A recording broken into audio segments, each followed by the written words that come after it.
The Garden of Spices. By Lucy Maud Montgomery. Jims tried the door of the blue room. Yes, it was locked. He had hoped Aunt Augusta might have forgotten to lock it, but when did Aunt Augusta forget anything?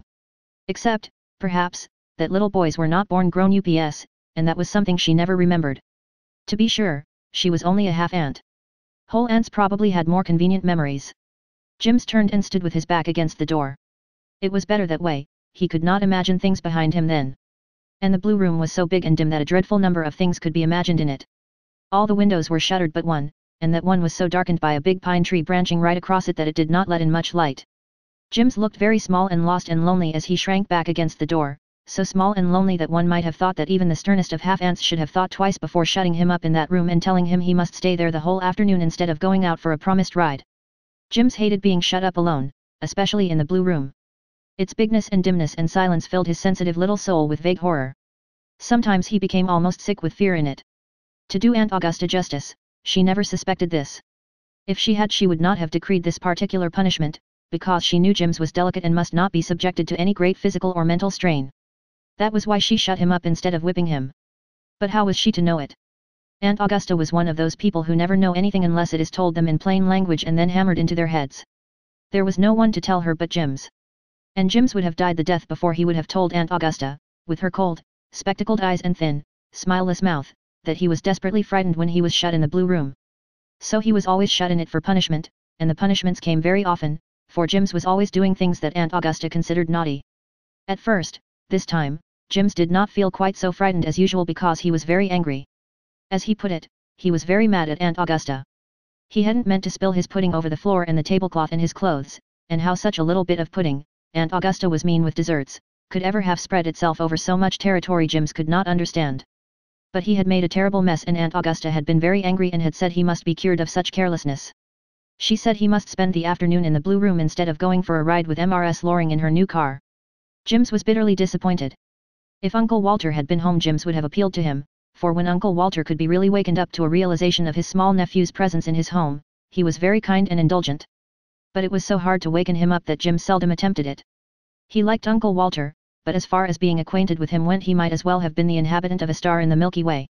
Jims was just a lonely, solitary little creature, and sometimes he felt so friendless that his eyes smarted, and several sobs had to be swallowed. There were no sobs just now, though. Jims was still too angry. It wasn't fair. It was so seldom he got a car ride. Uncle Walter was always too busy, attending to sick children all over the town, to take him. It was only once in a blue moon Mrs. Loring asked him to go out with her. But she always ended up with ice cream or a movie, and today Jims had had strong hopes that both were on the program. "I hate Aunt Augusta," he said aloud, and then the sound of his voice in that huge, still room scared him so that he only thought the rest. "I won't have any fun, and she won't feed my gobbler, either." Jims had shrieked "Feed my gobbler" to the old servant as he had been hauled upstairs. But he didn't think Nancy Jane had heard him, and nobody, not even Jims, could imagine Aunt Augusta feeding the gobbler. It was always a wonder to him that she ate, herself. It seemed really too human a thing for her to do. "I wish I had spilled that pudding on purpose," Jims said vindictively, and with the saying his anger evaporated. Jims never could stay angry long, and left him merely a scared little fellow, with velvety, nut-brown eyes full of fear that should have no place in a child's eyes. He looked so small and helpless as he crouched against the door that one might have wondered if even Aunt Augusta would not have relented had she seen him. How that window at the far end of the room rattled! It sounded terribly as if somebody, or something, were trying to get in. Jims looked desperately at the unshuttered window. He must get to it. Once there, he could curl up in the window seat, his back to the wall, and forget the shadows by looking out into the sunshine and loveliness of the garden over the wall. Jims would have likely have been found dead of fright in that blue room sometime had it not been for the garden over the wall. But to get to the window Jims must cross the room and pass by the bed. Jims held that bed in special dread. It was the oldest-fashioned thing in the old-fashioned, old-furnitured house. It was high and rigid, and hung with gloomy blue curtains. Anything might jump out of such a bed. Jims gave a gasp and ran madly across the room. He reached the window and flung himself upon the seat. With a sigh of relief he curled down in the corner. Outside, over the high brick wall, was a world where his imagination could roam, though his slender little body was pent a prisoner in the blue room. Jims had loved that garden from his first sight of it. He called it the Garden of Spices and wove all sorts of yarns in fancy, yarns gay and tragic, about it. He had only known it for a few weeks. Before that, they had lived in a much smaller house away at the other side of the town. Then Uncle Walter's uncle, who had brought him up just as he was bringing up Jims, had died, and they had all come to live in Uncle Walter's old home. Somehow, Jims had an idea that Uncle Walter wasn't very glad to come back there. But he had to, according to Great Uncle's will. Jims himself didn't mind much. He liked the smaller rooms in their former home better, but the Garden of Spices made up for all. It was such a beautiful spot. Just inside the wall was a row of aspen poplars that always talked in silvery whispers and shook their dainty, heart-shaped leaves at him. Beyond them, under scattered pines, was a rockery where ferns and wild things grew. It was almost as good as a bit of woods, and Jims loved the woods, though he scarcely ever saw them. Then, past the pines, were roses just breaking into June bloom, roses in such profusion as Jims hadn't known existed, with dear little paths twisting about among the bushes. It seemed to be a garden where no frost could blight or rough wind blow. When rain fell it must fall very gently. Past the roses one saw a green lawn, sprinkled over now with the white ghosts of dandelions, and dotted with ornamental trees. The trees grew so thickly that they almost hid the house to which the garden pertained. It was a large one of grey-black stone, with stacks of huge chimneys. Jims had no idea who lived there. He had asked Aunt Augusta and Aunt Augusta had frowned and told him it did not matter who lived there and that he must never, on any account, mention the next house or its occupant to Uncle Walter. Jims would never have thought of mentioning them to Uncle Walter. But the prohibition filled him with an unholy and unsubduable curiosity. He was devoured by the desire to find out who the folks in that tabooed house were. And he longed to have the freedom of that garden. Jims loved gardens. There had been a garden at the little house but there was none here, nothing but an old lawn that had been fine once but was now badly run to seed. Jims had heard Uncle Walter say that he was going to have it attended to but nothing had been done yet. And meanwhile here was a beautiful garden over the wall which looked as if it should be full of children.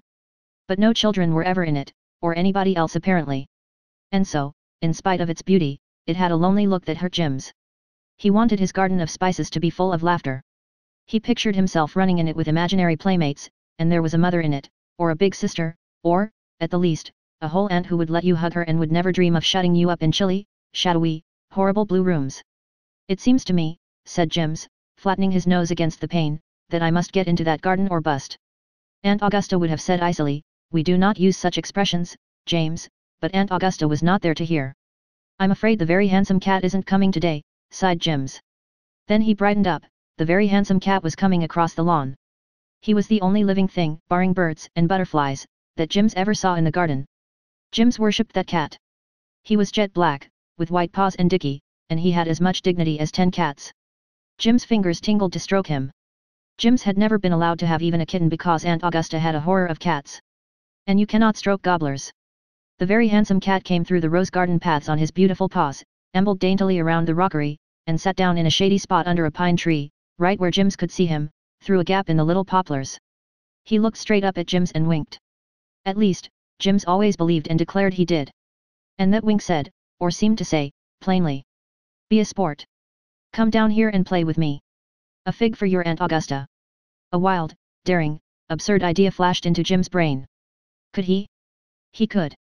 He would. He knew it would be easy. He had thought it all out many times, although until now he had never dreamed of really doing it. To unhook the window and swing it open, to step out on the pine bough and from it to another that hung over the wall and dropped nearly to the ground, to spring from it to the velvet sward under the poplars, why, it was all the work of a minute. With a careful, repressed whoop Jims ran towards the very handsome cat. The cat rose and retreated in deliberate haste, Jims ran after him. The cat dodged through the rose paths and eluded Jim's eager hands, just keeping tantalizingly out of reach. Jims had forgotten everything except that he must catch the cat. He was full of a fearful joy, with an elfin delight running through it. He had escaped from the blue room and its ghosts, he was in his garden of spices, he had got the better of mean old Aunt Augusta. But he must catch the cat. The cat ran over the lawn and Jims pursued it through the green gloom of the thickly clustering trees. Beyond them came a pool of sunshine in which the old stone house basked like a huge grey cat itself. More garden was before it and beyond it, wonderful with blossom. Under a huge spreading beech tree in the center of it was a little tea table, sitting by the table reading was a lady in a black dress. The cat, having lured Jims to where he wanted him, sat down and began to lick his paws. He was quite willing to be caught now, but Jims had no longer any idea of catching him. He stood very still, looking at the lady. She did not see him then and Jims could only see her profile, which he thought very beautiful. She had wonderful ropes of blue-black hair wound around her head. She looked so sweet that Jims' heart beat. Then she lifted her head and turned her face and saw him. Jims felt something of a shock. She was not pretty after all. One side of her face was marked by a dreadful red scar. It quite spoiled her good looks, which Jims thought a great pity, but nothing could spoil the sweetness of her face or the loveliness of her peculiar soft, grey blue eyes. Jims couldn't remember his mother and had no idea what she looked like, but the thought came into his head that he would have liked her to have eyes like that. After the first moment Jims did not mind the scar at all. But perhaps that first moment had revealed itself in his face, for a look of pain came into the lady's eyes and, almost involuntarily it seemed, she put her hand up to hide the scar. Then she pulled it away again and sat looking at Jims half defiantly, half piteously. Jims thought she must be angry because he had chased her cat. "I beg your pardon," he said gravely, "I didn't mean to hurt your cat. I just wanted to play with him. He is such a very handsome cat." "But where did you come from?" said the lady. "It is so long since I saw a child in this garden," she added, as if to herself. Her voice was as sweet as her face. Jims thought he was mistaken in thinking her angry and plucked up heart of grace. Shyness was no fault of Jims.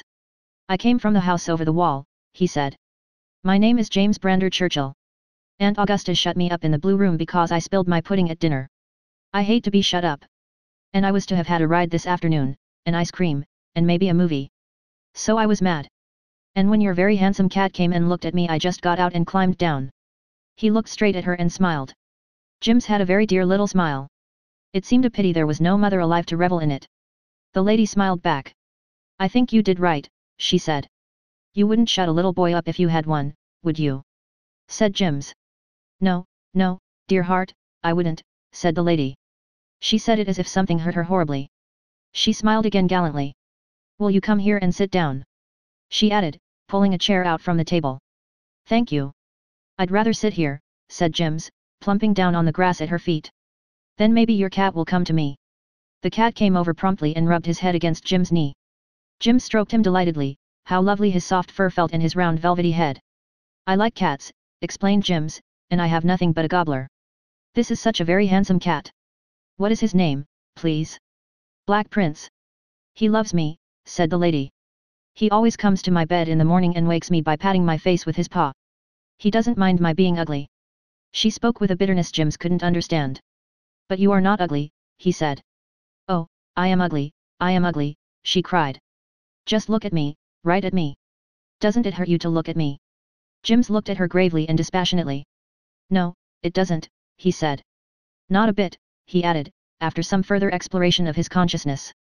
Suddenly the lady laughed beautifully. A faint rosy flush came into her unscarred cheek. "James, I believe you mean it." "Of course I mean it. And, if you don't mind, please call me Jims." "Nobody calls me James but Aunt Augusta. She isn't my whole aunt. She is just Uncle Walter's half-sister. He is my whole uncle." "What does he call you?" asked the lady. She looked away as she asked it.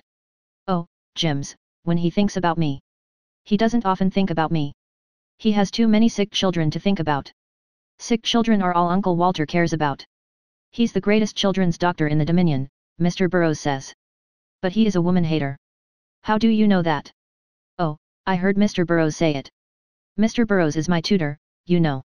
I study with him from 9 till 1. I'm not allowed to go to the public school. I'd like to, but Uncle Walter thinks I'm not strong enough yet. I'm going next year, though, when I'm 10. I have holidays now. Mr. Burrows always goes away the 1st of June. How came he to tell you your uncle was a woman-hater?" persisted the lady. "Oh, he didn't tell me. He was talking to a friend of his. He thought I was reading my book. So I was, but I heard it all.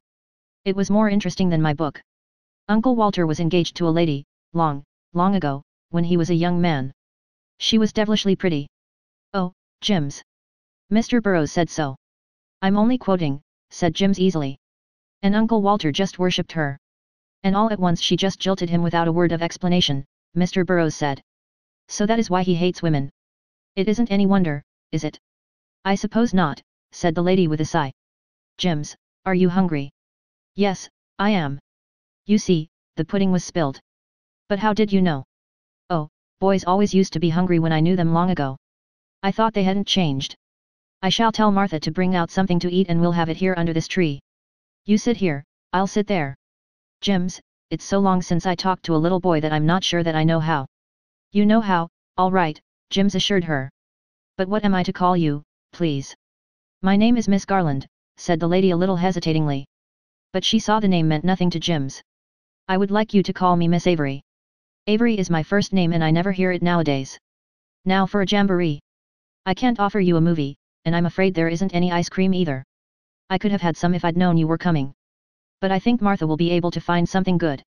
A very old woman, who looked at Jims with great amazement, came out to set the table. Jims thought she must be as old as Methuselah. But he did not mind her. He ran races with Black Prince while tea was being prepared, and rolled the delighted cat over and over in the grass. And he discovered a fragrant herb garden in a far corner and was delighted. Now it was truly a garden of spices. Oh, it is so beautiful here, he told Miss Avery, who sat and looked at his revels with a hungry expression in her lovely eyes. I wish I could come often. Why can't you? Said Miss Avery. The two looked at each other with sly intelligence. I could come whenever Aunt Augusta shuts me up in the blue room, said Jims. Yes, said Miss Avery. Then she laughed and held out her arms. Jims flew into them. He put his arms about her neck and kissed her scarred face. Oh, I wish you were my aunt, he said. Miss Avery suddenly pushed him away. Jims was horribly afraid he had offended her.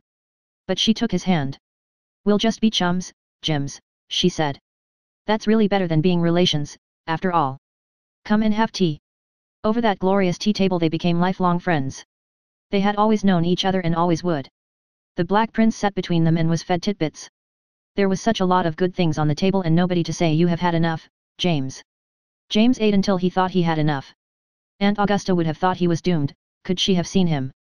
I suppose I must go back, said Jims with a sigh. It will be our supper time in half an hour and Aunt Augusta will come to take me out. But you'll come again. Yes, the first time she shuts me up. And if she doesn't shut me up pretty soon I'll be so bad she'll have to shut me up. I'll always set a place for you at the tea table after this, Jims. And when you're not here I'll pretend you are. And when you can't come here write me a letter and bring it when you do come. Goodbye, said Jims. He took her hand and kissed it. He had read of a young knight doing that and had always thought he would like to try it if he ever got a chance. But who could dream of kissing Aunt Augusta's hands? You dear, funny thing, said Miss Avery. Have you thought of how you are to get back? Can you reach that pine bough from the ground? Maybe I can jump, said Jims dubiously. I'm afraid not. I'll give you a stool and you can stand on it. Just leave it there for future use. Goodbye, Jims. Jims, 2 hours ago I didn't know there was such a person in the world as you, and now I love you, I love you. Jim's heart filled with a great warm gush of gladness. He had always wanted to be loved. And no living creature, he felt sure, loved him, except his gobbler, and a gobbler's love is not very satisfying, though it is better than nothing. He was blissfully happy as he carried his stool across the lawn. He climbed his pine and went in at the window and curled up on the seat in a maze of delight. The blue room was more shadowy than ever but that did not matter. Over in the garden of spices was friendship and laughter and romance galore. The whole world was transformed for Jims. From that time Jims lived a shamelessly double life. Whenever he was shut in the blue room he escaped to the garden of spices, and he was shut in very often, for, Mr. Burrows being away, he got into a good deal of what Aunt Augusta called mischief. Besides, it is a sad truth that Jims didn't try very hard to be good now. He thought it paid better to be bad and be shut up. To be sure there was always a fly in the ointment. He was haunted by a vague fear that Aunt Augusta might relent and come to the blue room before supper time to let him out. And then the fat would be in the fire, said Jims. But he had a glorious summer and throve so well on his new diet of love and companionship that one day Uncle Walter, with fewer sick children to think about than usual, looked at him curiously and said, Augusta, that boy seems to be growing much stronger. He has a good color and his eyes are getting to look more like a boy's eyes should. We'll make a man of you yet, Jims. He may be getting stronger but he's getting naughtier, too, said Aunt Augusta, grimly. I am sorry to say, Walter, that he behaves very badly. We were all young once, said Uncle Walter indulgently. Were you? Asked Jims in blank amazement. Uncle Walter laughed. Do you think me an antediluvian, Jims? I don't know what that is. But your hair is grey and your eyes are tired, said Jims uncompromisingly. Uncle Walter laughed again, tossed Jims a quarter, and went out. Your uncle is only 45 and in his prime, said Aunt Augusta dourly. Jims deliberately ran across the room to the window and, under pretense of looking out, knocked down a flower pot. So he was exiled to the blue room and got into his beloved garden of spices where Miss Avery's beautiful eyes looked love into his and the Black Prince was a jolly playmate and old Martha petted and spoiled him to her heart's content. Jims never asked questions but he was a wide-awake chap, and, taking one thing with another, he found out a good deal about the occupants of the old stone house. Miss Avery never went anywhere and no one ever went there. She lived all alone with 2 old servants, man and maid. Except these 2 and Jims nobody had ever seen her for 20 years. Jims didn't know why, but he thought it must be because of the scar on her face. He never referred to it, but one day Miss Avery told him what caused it. I dropped a lamp and my dress caught fire and burned my face, Jims. It made me hideous. I was beautiful before that, very beautiful. Everybody said so. Come in and I will show you my picture. She took him into her big parlor and showed him the picture hanging on the wall between the two high windows. It was of a young girl in white. She certainly was very lovely, with her rose-leaf skin and laughing eyes. Jims looked at the pictured face gravely, with his hands in his pockets and his head on one side. Then he looked at Miss Avery. You were prettier then, yes, he said, judicially, but I like your face ever so much better now. Oh, Jims, you can't, she protested. Yes, I do, persisted Jims. You look kinder and nicer now. It was the nearest Jims could get to expressing what he felt as he looked at the picture. The young girl was beautiful, but her face was a little hard. There was pride and vanity and something of the insolence of great beauty in it. There was nothing of that in Miss Avery's face now, nothing but sweetness and tenderness, and a motherly yearning to which every fiber of Jim's small being responded. How they loved each other, those two. And how they understood each other. To love is easy, and therefore common, but to understand, how rare that is. And oh! Such good times as they had. They made taffy. Jims had always longed to make taffy, but Aunt Augusta's immaculate kitchen and saucepans might not be so desecrated. They read fairy tales together. Mr. Burrows had disapproved of fairy tales. They blew soap bubbles out on the lawn and let them float away over the garden and the orchard like fairy balloons. They had glorious afternoon teas under the beech tree. They made ice cream themselves. Jims even slid down the banisters when he wanted to. And he could try out a slang word or two occasionally without anybody dying of horror. Miss Avery did not seem to mind it a bit. At first Miss Avery always wore dark somber dresses. But one day Jims found her in a pretty gown of pale primrose silk. It was very old and old-fashioned, but Jims did not know that. He capered round her in delight. You like me better in this? She asked, wistfully. I like you just as well, no matter what you wear, said Jims, but that dress is awfully pretty. Would you like me to wear bright colors, Jims? You bet I would, said Jims emphatically. After that she always wore them, pink and primrose and blue and white, and she let Jims wreath flowers in her splendid hair. He had quite a knack of it. She never wore any jewelry except, always, a little gold ring with a design of two clasped hands. A friend gave that to me long ago when we were boy and girl together at school, she told Jims once. I never take it off, night or day. When I die it is to be buried with me. You mustn't die till I do, said Jims in dismay. Oh, Jims, if we could only live together nothing else would matter, she said hungrily. Jims, I see so little of you really, and some day soon you'll be going to school, and I'll lose you. I've got to think of some way to prevent it, cried Jims. I won't have it. I won't. But his heart sank notwithstanding. One day Jim slipped from the blue room, down the pine and across the lawn with a tear-stained face. Aunt Augusta is going to kill my gobbler, he sobbed in Miss Avery's arms. She says she isn't going to bother with him any longer, and he's getting old, and he's to be killed.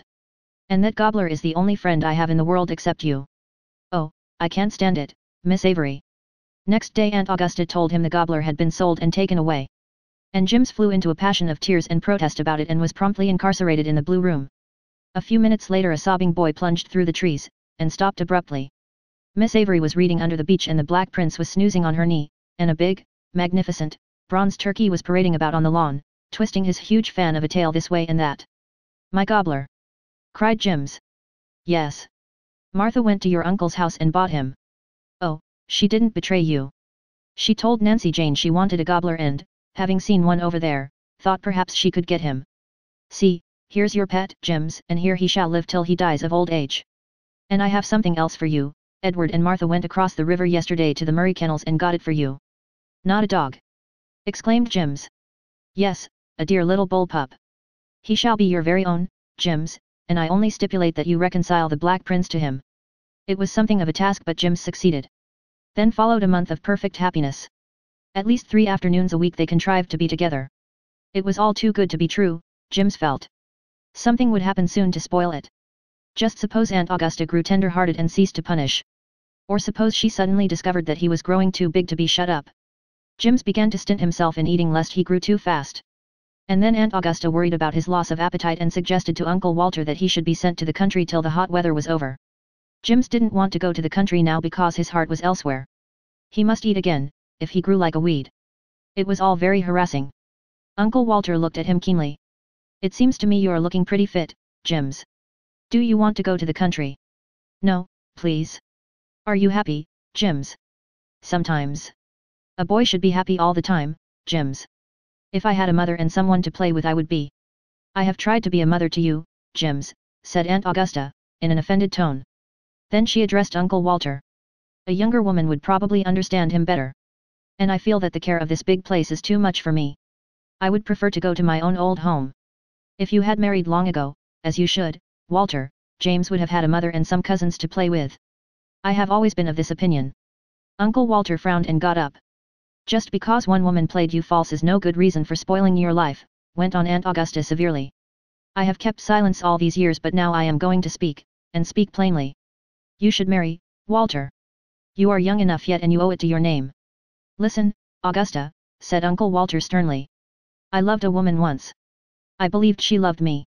She sent me back my ring one day and with it a message saying she had ceased to care for me and bidding me never to try to look upon her face again. Well, I have obeyed her, that is all. There was something strange about all that, Walter. The life she has since led proves that. So you should not let it embitter you against all women. I haven't. It's nonsense to say I'm a woman hater, Augusta. But that experience has robbed me of the power to care for another woman. Well, this isn't a proper conversation for a child to hear, said Aunt Augusta, recollecting herself. Jims, go out. Jims would have given one of his ears to stay and listen with the other. But he went obediently. And then, the very next day, the dreaded something happened. It was the 1st of August and very, very hot. Jims was late coming to dinner and Aunt Augusta reproved him and Jims, deliberately, and with malice aforethought, told her he thought she was a nasty old woman. He had never been saucy to Aunt Augusta before. But it was 3 days since he had seen Miss Avery and the Black Prince and Nip and he was desperate. Aunt Augusta crimsoned with anger and doomed Jims to an afternoon in the blue room for impertinence. And I shall tell your uncle when he comes home, she added. That rankled, for Jims didn't want Uncle Walter to think him impertinent. But he forgot all his worries as he scampered through the garden of spices to the beech tree. And there Jims stopped as if he had been shot. Prone on the grass under the beech tree, white and cold and still, lay his Miss Avery, dead, stone dead. At least Jims drought she was dead. He flew into the house like a mad thing, shrieking for Martha. Nobody answered. Jims recollected, with a rush of sickening dread, that Miss Avery had told him Martha and Edward were going away that day to visit a sister. He rushed blindly across the lawn again, through the little side gate he had never passed before and down the street home. Uncle Walter was just opening the door of his car. Uncle Walter, come, come, sobbed Jims, clutching frantically at his hand. Miss Avery's dead, dead, oh, come quick. Who is dead? Miss Avery Garland. She's lying on the grass over there in her garden. And I love her so, and I'll die, too, oh, Uncle Walter, come. Uncle Walter looked as if he wanted to ask some questions, but he said nothing. With a strange face he hurried after Jims. Miss Avery was still lying there. As Uncle Walter bent over her he saw the broad red scar and started back with an exclamation. She is dead. Gasped Jims. No, said Uncle Walter, bending down again, no, she has only fainted, Jims, overcome by the heat, I suppose. I want help. Go and call somebody. There's no one home here today, said Jims, in a spasm of joy so great that it shook him like a leaf. Then go home and telephone over to Mr. Loring's. Tell them I want the nurse who is there to come here for a few minutes. Jims did his errand. Uncle Walter and the nurse carried Miss Avery into the house and then Jims went back to the blue room. He was so unhappy he didn't care where he went. He wished something would jump at him out of the bed and put an end to him. Everything was discovered now and he would never see Miss Avery again. Jims lay very still on the window seat. He did not even cry. He had come to one of the griefs that lie too deep for tears. I think I must have been put under a curse at birth, thought poor Jims. Over at the stone house Miss Avery was lying on the couch in her room. The nurse had gone away and Dr. Walter was sitting looking at her. He leaned forward and pulled away the hand with which she was hiding the scar on her face. He looked first at the little gold ring on the hand and then at the scar. Don't, she said piteously. Avery, why did you do it, why did you do it? Oh, you know, you must know now, Walter. Avery, did you break my heart and spoil my life, and your own, simply because your face was scarred? I couldn't bear to have you see me hideous, she moaned. You had been so proud of my beauty. I thought you couldn't love me anymore, I couldn't bear the thought of looking in your eyes and seeing aversion there. Walter Grant leaned forward. Look in my eyes, Avery. Do you see any aversion? Avery forced herself to look. What she saw covered her face with a hot blush. Did you think my love such a poor and superficial thing, Avery, he said sternly, that it must vanish because a blemish came on your fairness? Do you think that would change me? Was your own love for me so slight? No, no, she sobbed. I have loved you every moment of my life, Walter. Oh, don't look at me so sternly. If you had even told me, he said. You said I was never to try to look on your face again, and they told me you had gone away. You sent me back my ring. I kept the old one, she interrupted, holding out her hand, the first one you ever gave me, do you remember, Walter? When we were boy and girl. You robbed me of all that made life worthwhile, Avery. Do you wonder that I've been a bitter man? I was wrong, she sobbed. I should have believed in you. But don't you think I've paid, too? Forgive me, Walter, it's too late to atone, but forgive me. Is it too late? He asked gravely. She pointed to the scar. Could you endure seeing this opposite to you every day at your table? She asked bitterly.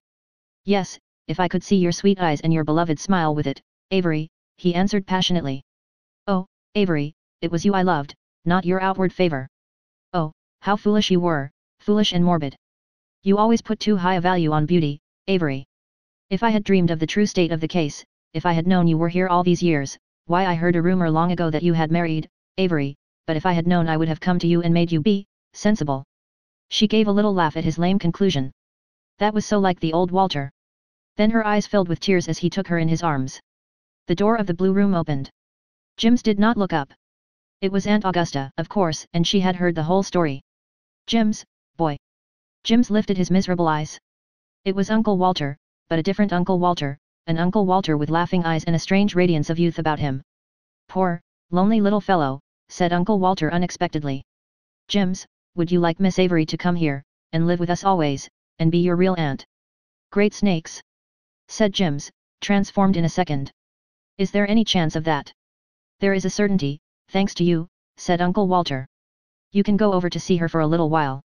Don't talk her to death, she's weak yet, and attend to that menagerie of yours over there, she's worrying because the bulldog and gobbler weren't fed, and Jims. But Jims had swung down through the pine and was tearing across the garden of spices.